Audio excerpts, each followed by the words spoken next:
Bien, acá estamos como todos los sábados con una entrevista y bueno, es interesante el tema.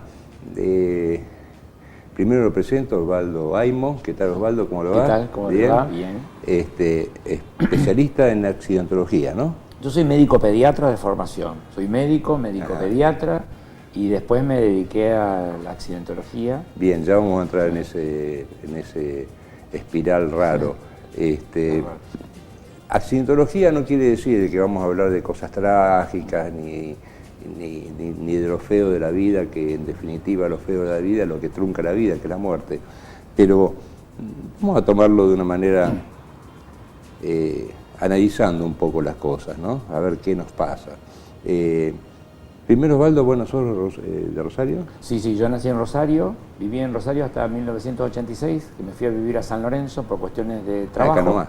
Acá nomás, sí. Y viví 21 años en San Lorenzo hasta 2007 y a partir de 2007 vivo en Baigorria. Bien, ¿medicina por familia, porque se te ocurrió? No, medicina porque se me ocurrió, no tengo, mi papá era carpintero. Tenía una fábrica de... De los que no quedan más, perdón. De los que no quedan más, exactamente. Raza de extinción. Sí, así es. Y bueno, de él saqué un poco también el tema del gusto por la madera y demás, ¿no? Pero no sé, porque en la familia no había nadie que hubiera seguido la medicina y a mí se me ocurrió hacer medicina y desde chico dije que iba a hacer medicina. Bien, ¿y te recibiste de médico? Dijeron, bueno, 3 años más de residencia, ¿a qué te vas a dedicar? Y vos dijiste pediatría. Sí, una de las cosas que yo había decidido mientras hice la carrera, que iba a ser pediatría. Yo no sabía ninguna otra cosa más que iba a ser pediatría.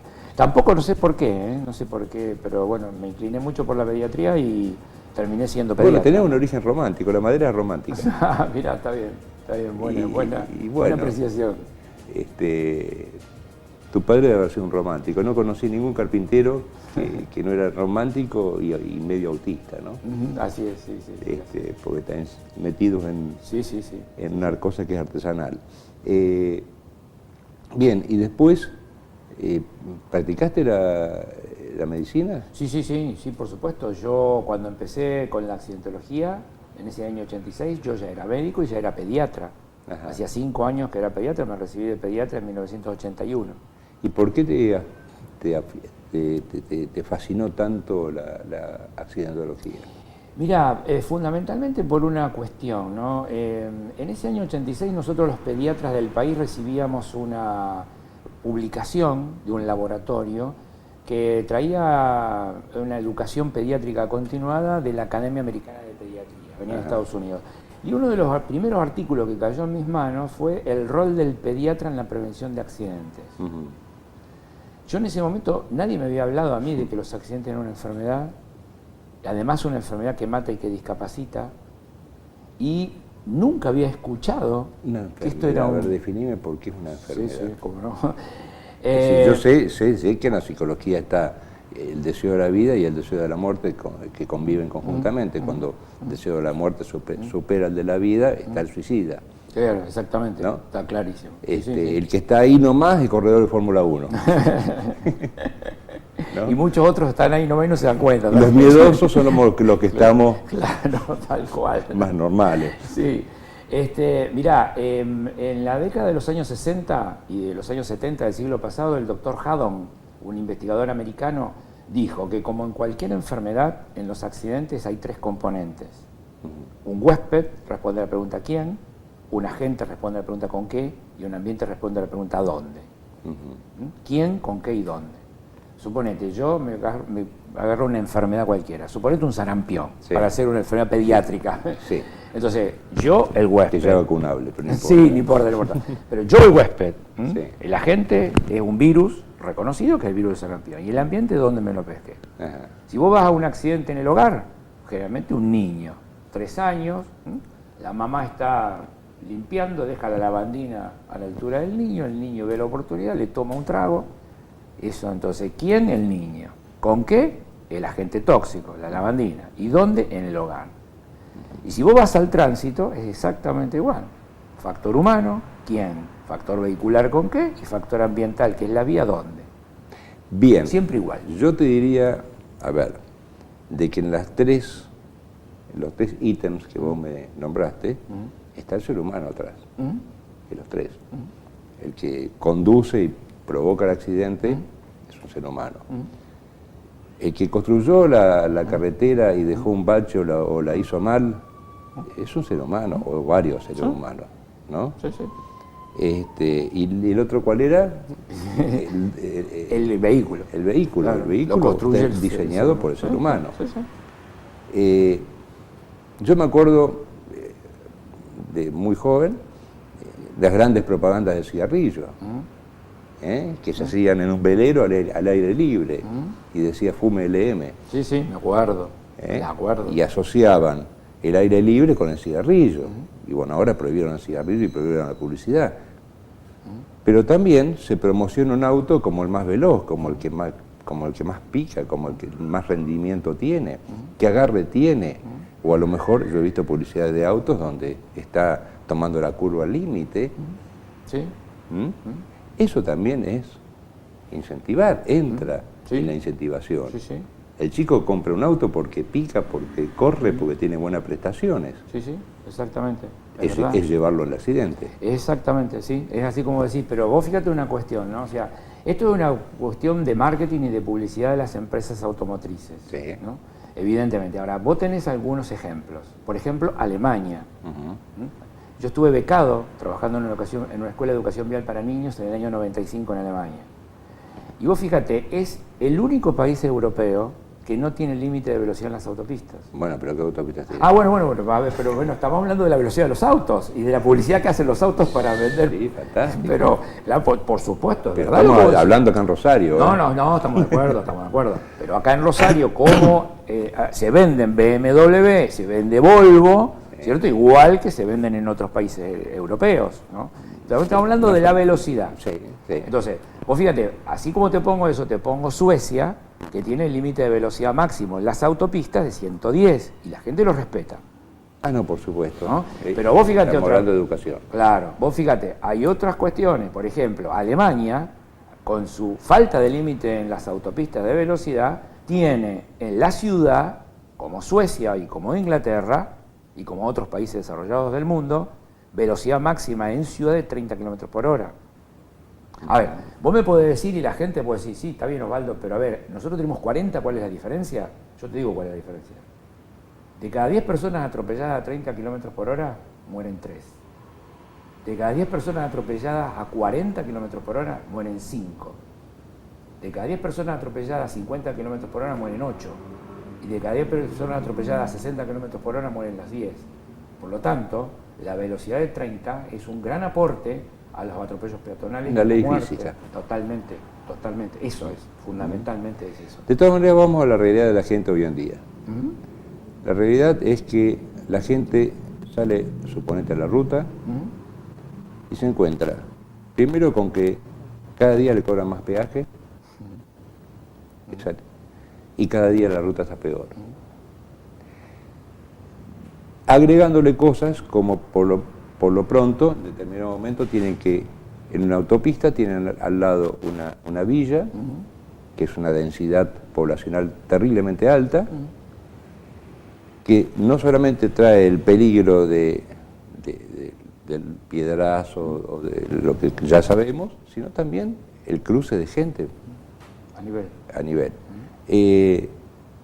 A ver, el ciudadano está pagando el peaje y no tiene un solo servicio por el peaje ese.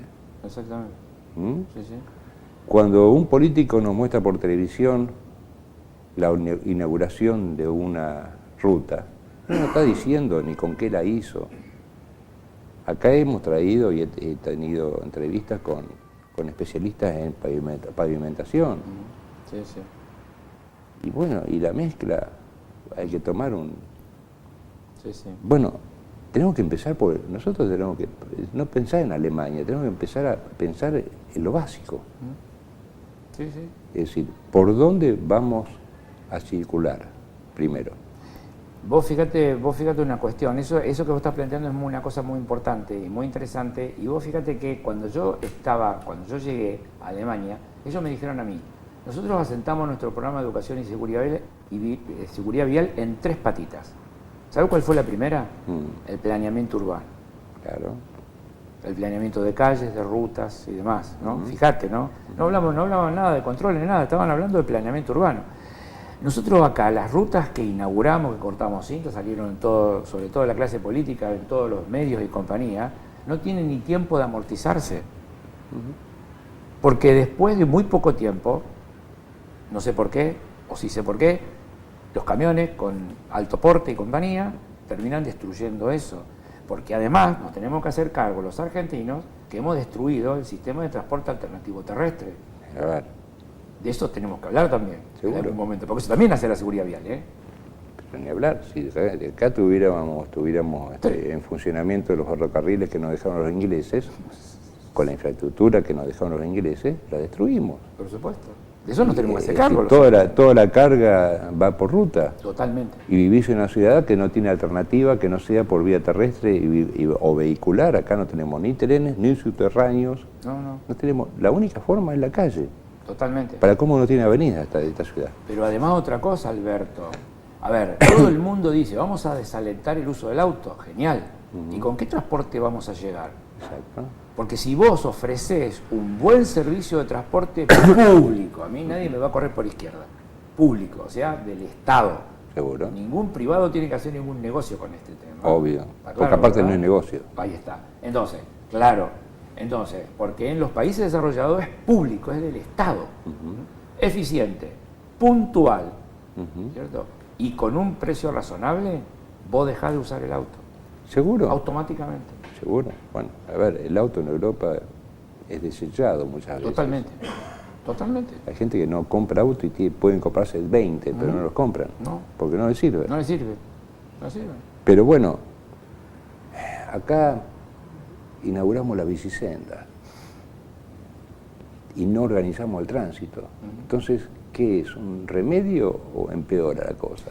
Empeora la cosa por una cuestión, porque yo le estoy creando a la gente una necesidad, que es el tema del uso de la bicicleta, que es genial, porque países, por ejemplo, Holanda es una cosa increíble, el tema de la bicicleta, inclusive tiene un mejor estándar de vida, porque la gente al hacer ejercicio y demás, terminaron con los problemas cardíacos y demás. Pero ¿qué pasa? Tienen primero seguridad en la bicisenda, porque si vos no tenés una separación física, los usuarios vulnerables de la vía, que son los peatones y los ciclistas, van a pagar con la vida en algún momento. ¿Está? Y yo, cuando armé un trabajo de investigación acá en la ciudad, utilicé la diferencia que había, la comparación que había entre la bicisenda que recién habían hecho en Calle Salta, antes de hacerle ahora el estacionamiento, más los palitos esos que separan bien físicamente a los usuarios, a los ciclistas que están adentro de la bicisenda. Cuando le habían puesto la pintura amarilla y una bicicleta pintada en blanco que los autos se estacionaban encima, pues yo tengo fotos acá, ¿no? Y comparaba con la bicisenda de Avenida Godoy, que le habían puesto un cordón, o sea, una separación física. Después que el ciclista la use adentro, ¿no? Es cuestión de educación, y ahí estamos totalmente de acuerdo contigo. Pero digo, si no hay una separación física, la cosa es muy difícil, ¿eh? Porque los conflictos que se arman entre los distintos usuarios de la vía son muy graves y muy complejos. ¿Por qué lugar atacarías vos primero? Suponete en el hipotético caso que no va a llegar nunca, que vos seas político y en ejercicio. Por favor. Te digo, por lo que me dijiste, no va a llegar nunca político. ¿Qué lugar atacarías por lo menos en Rosario? Si vos suponete que fueras, te dijeran, bueno, te seguimos a vos. Lo primero que yo haría es declarar esto una política de Estado. Lo primero.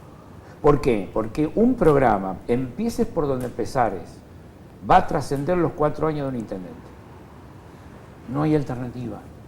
O sea, para hacer realmente impacto, tiene que pasar mucho tiempo. Vos me acabas de decir de que no existe un gobierno populista. Yo lo que te acabo de decir... Que no traten de ganar las elecciones inmediatamente con algo inmediato. Porque claro, algo a 8 años no garantiza ninguna elección. No, claro, ahí está. Ahí está. Pero a ver, si todas las fuerzas políticas se ponen de acuerdo atrás de un programa que trascienda a quien esté en el poder, que esta es una política de Estado, con recursos, ¿sí? Y que además no les tiemble el pulso. ¿Está? Entonces, porque hay que tomar medidas antipopulares, que este es otro grave problema de la sociedad. Ahí estamos nosotros en el medio, ¿eh? Cuidado. Entonces, a ver, política de Estado. que a mí me permita hacer un programa multisectorial, atacando un montón de cosas juntas, porque con una sola no sirve, y pensándolo en el largo plazo y sostenido en el tiempo. Yo cuando ponen una medida, por ejemplo, bueno, vamos a hacer una racia con las motos porque no usan casco, perfecto. ¿Sabe cuál es mi primera pregunta? ¿No se van a asustar? ¿Por qué? Porque un día van a sacar 700 motos del parque, ¿cierto? Las van a poner en un lugar. Al otro día van a sacar otras 700. Bien. En un momento se asustan. Sí. Ahora, cuando esa medida deja de ser llevada adelante porque se asustaron, es un boomerang, ¿eh? Sí, no, por supuesto. Todo tiene... por eso yo siempre digo, no es fácil legislar, porque una ley que parece revolucionaria y fantástica puede llegar a traer, por lo menos a mi entender, lo que fue el apresuramiento del casamiento libre entre sexos iguales o diferentes, bueno, no me acuerdo exactamente la palabra. También con el nuevo Código Civil trajo un problema terrible porque, claro, la ley debe ser igualitaria para todos, entonces no se sabe con quién queda el hijo, porque ya no existe más la figura de la mujer ni existe más la figura del hombre. Pero bueno, yo digo que se reglamente una ley y después hay que ver qué consecuencias trae todo eso. Vos fíjate una cosa, yendo específicamente, y yo te interpreto perfectamente y te lo voy a redondear un poquitito con respecto a tránsito, Exacto. Que es lo que nos interesa. Yo siempre digo que nosotros en Argentina trabajamos después de las tragedias. Y el hecho de trabajar después de las tragedias evita la elaboración del conocimiento. ¿Por qué? Porque la sociedad le pide al poder político una respuesta. Y el poder político, por hacer una respuesta rápida, hace engendros. La ley 24449, que entra en vigencia en el país en 1995, cumplimos 20 años de la vigencia de la ley, apareció después de una tragedia. Y fue un engendro. Yo te leo algunos artículos que son de terror. Los legisladores de aquellos años, en diciembre del año 95, votaron en Cámara de Diputados la ley que teóricamente, de acuerdo a la publicidad oficial, iba a ser un freno al horror, o sea, la cantidad de muertos que teníamos en accidentes de tránsito en esos años. ¿Cuál era la ley? La ley 24449. ¿Qué dice? Ley de tránsito. La ley de tránsito, la actual, ya la cambiamos, pero ahora por eso es la historia que te quería contar. O sea, la aprueban entre 250 leyes. O fíjate, ese es un hecho, para mí es un hecho. Ahora, 12 años después, en 2007, sin haberla cumplido totalmente y cabalmente nunca, la estamos reformando. La ley 26.363, que es la actual, la reforma de la anterior, 24449, ¿por qué aparece? Después de otra tragedia, que fue tragedia de Santa Fe. Entonces, ¿qué digo con esto? Que eso evita que nosotros trabajemos antes, con el tiempo necesario para elaborar concienzudamente y de acuerdo a experiencias internacionales, medidas que ya están probadas en el mundo. ¿Me entendés? Pero no ir a la medida, a la última medida, sino a la medida que ellos tomaron hace 20 años atrás. Eso, pero además que está probado, además, Alberto, sí, ¿sabés que la Organización Mundial de la Salud, en lo último de lo último que estamos trabajando en seguridad vial, es seguridad vial basada en la evidencia? O sea, la gente que conoce de seguridad vial tiene que saber esto. Yo no digo, yo se lo cuento a la gente común y todo lo demás, pero ¿qué es basado en la evidencia? En la evidencia científica de países que lograron bajar los muertos. ¿Me entendés? Porque si yo no me veo en los líderes, ¿en quién me voy a ver? Voy a ver, decir, bueno, a ver muchachos, quedémonos tranquilos, total en Mozambique hay más muertos. No puede ser tampoco, ¿viste? Porque no es serio. Por supuesto. De todas maneras, ¿qué porcentaje hay en estos momentos sobre la población la muerte por accidente? Hermosa pregunta y esperaba que me la hicieras. Porque, ¿sabés por qué? Porque no hay cifra. No hay cifra. No hay cifras. A ver, ¿vos querés cifras? Yo te doy cifras. Yo nunca digo cuánto, porque no les creo a ninguno. El Ministerio de Salud de la Nación hizo el año pasado una publicidad, 4.000 muertos. El observatorio de la Agencia Nacional, 5.300 y algo. En la página de internet Luchemos por la Vida, 7.650. El ISEF, el Instituto de Seguridad y Educación Vial, 8.000 y algo. O sea, no hay cifras. Porque además somos tan caradura los argentinos, que los países internacionales, los países del mundo, la Organización Mundial de la Salud, no puede creer que un país mienta las cifras, porque no nos conocen a nosotros. Porque nosotros el año pasado fuimos a la Organización Mundial de la Salud a recibir un premio porque Argentina bajó el 50% de los muertos en accidentes de tránsito. No tenemos cifras. No, pero a ver, esto que parece tan risueño es gravísimo. Es terrible, terrible. Ahora, todo el mundo se enoja conmigo porque yo lo digo. Ahora, si yo no lo dijera, sería cómplice. Porque además no es cierto. En realidad, todas las tragedias nunca, o la mayoría, no tuvieron explicación. Ni las ferroviarias como la de Once, que todavía no sabemos qué pasó, porque realmente es una cuestión política atrás.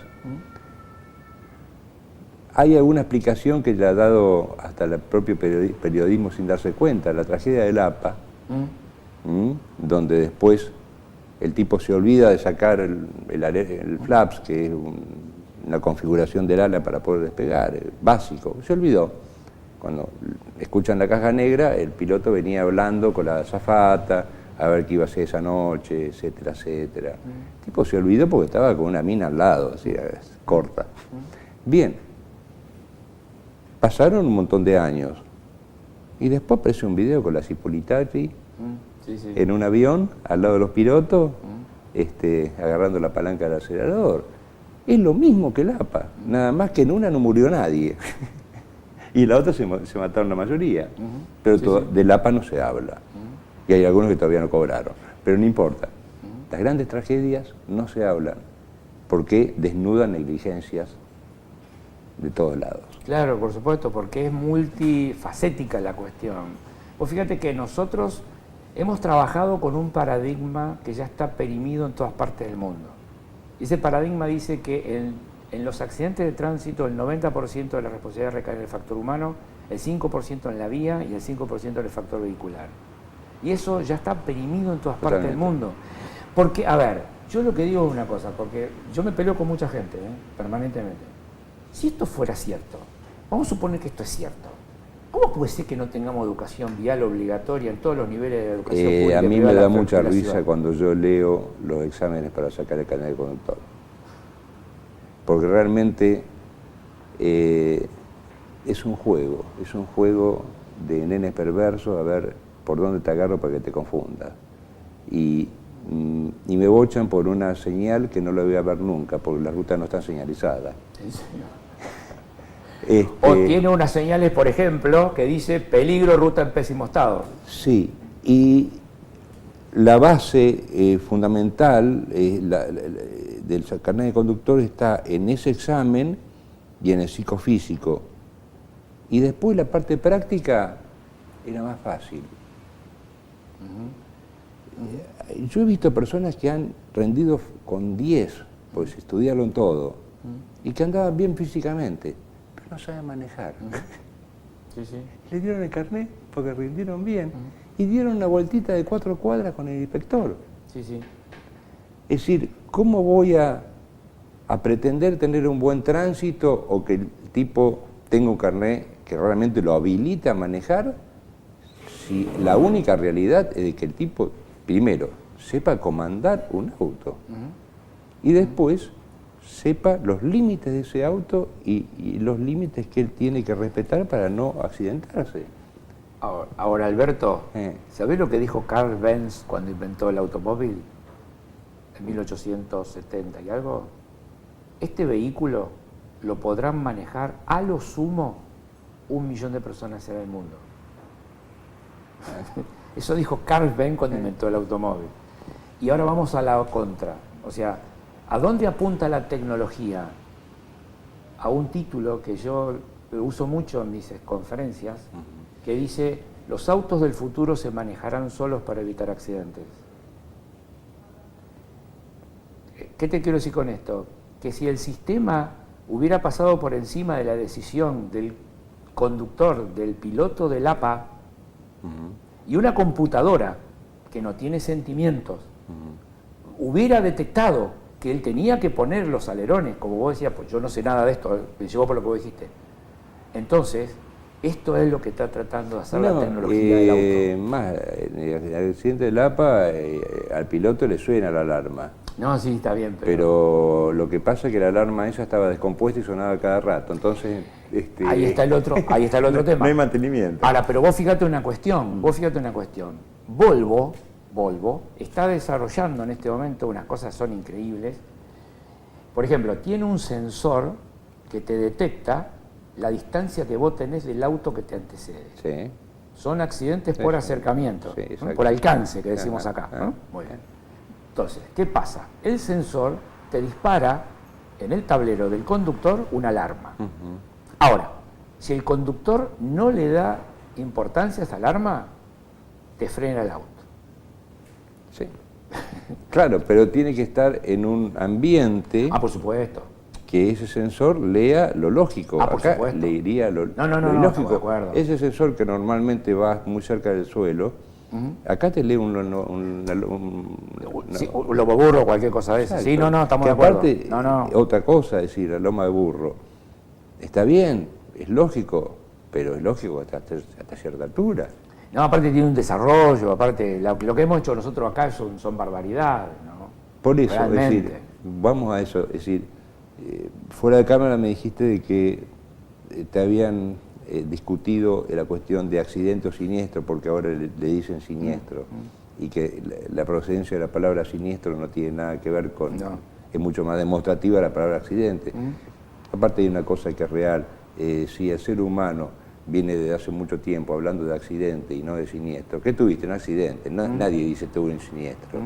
Es porque ya está instalada en la sociedad la palabra está accidente. muy instalada. Entonces, pero a ver, los argentinos somos así, nos quedamos discutiendo de boludeces. Sí, los términos. Y digo boludo porque el negro Fontanarosa lo aceptó en la regla del Congreso de la Lengua, por boludeces, y no vamos a lo concreto, y lo concreto es hacer. Exactamente. Y nosotros no estamos haciendo nada. Exactamente. Nada. Estamos viendo cómo se cae todo y cómo de golpe viene agua provincial y te hace un pozo y te deja un conito.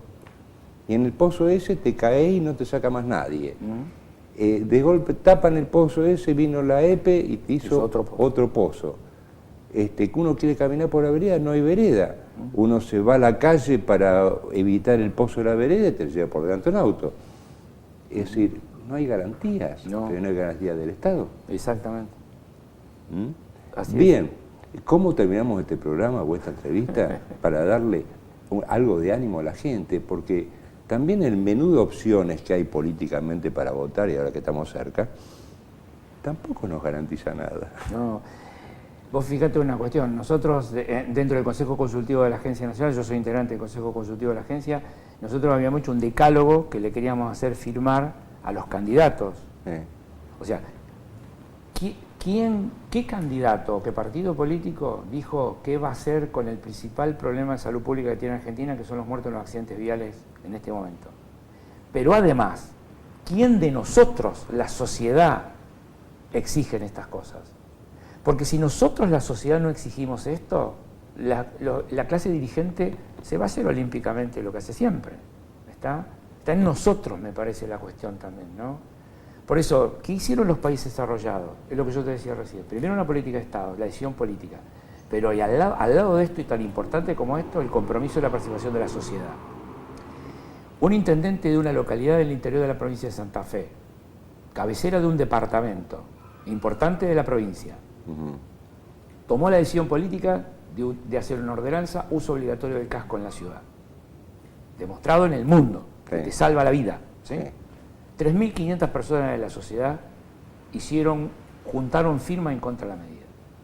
Y no contento con esto, se hicieron una sentada en la puerta del Consejo Deliberante para que la medida sea derogada. A ver, ¿de qué estamos hablando? Bueno, por supuesto. Estamos hablando del ser humano y estamos hablando de esta Argentina. Cuando ponen la mano y dicen que Dios o la patria me lo demanden, algunos dicen que la patria, otros no. Bueno, no, que Dios y la patria no se lo demanden, que vayan en cana. Es decir, si no cumplen con las funciones, tienen que ser castigados. Es la única manera que el próximo político sea mejor. Y estamos hablando de todo, el arco político, ¿no? Porque la infraestructura en un país es fundamental, la infraestructura. Y como mensaje que vos decías recién, ¿no? O sea, esto fundamentalmente a los papás, ¿no? Nuestros niños, de la mano de nosotros en la vía pública, miran y aprenden. La seño puede haber dicho muchas cosas adentro de la escuela, o en el jardín, o en la escuela primaria, o en la secundaria. Ahora, en el medio ambiente donde ellos se desarrollen, es fundamental las huellas que vaya a dejar. Exacto. Por eso, seamos respetuosos. El exdirector de la Dirección General de Tráfico de España en 2006 vino a trabajar acá a Rosario con nosotros y dejó una frase que para mí, siempre la repito. Él decía, en aquellas sociedades del mundo donde el respeto, la solidaridad y la presencia del otro son un valor, la educación vial entra sola. Exacto, la educación vial y otro tipo de educación. Por supuesto, también. por supuesto, por supuesto. Bueno, cortamos acá, como no nos queda más tiempo, gracias Osvaldo. No, gracias a ustedes, muy amables. Me pliego a la palabra accidente, la palabra siniestro, creo que tiene que ver con una industria del siniestro, tiene que ver con términos legales que le conviene a alguien. Exactamente. Exactamente. La palabra siniestro es más manejable, como esa cuestión de la palabra culposo, por lo menos, que es difícil. Bueno, gracias Osvaldo. No, gracias a Osvaldo. Bueno, nos vemos el próximo sábado en otro programa de Compromiso. Adiós, chao. En este programa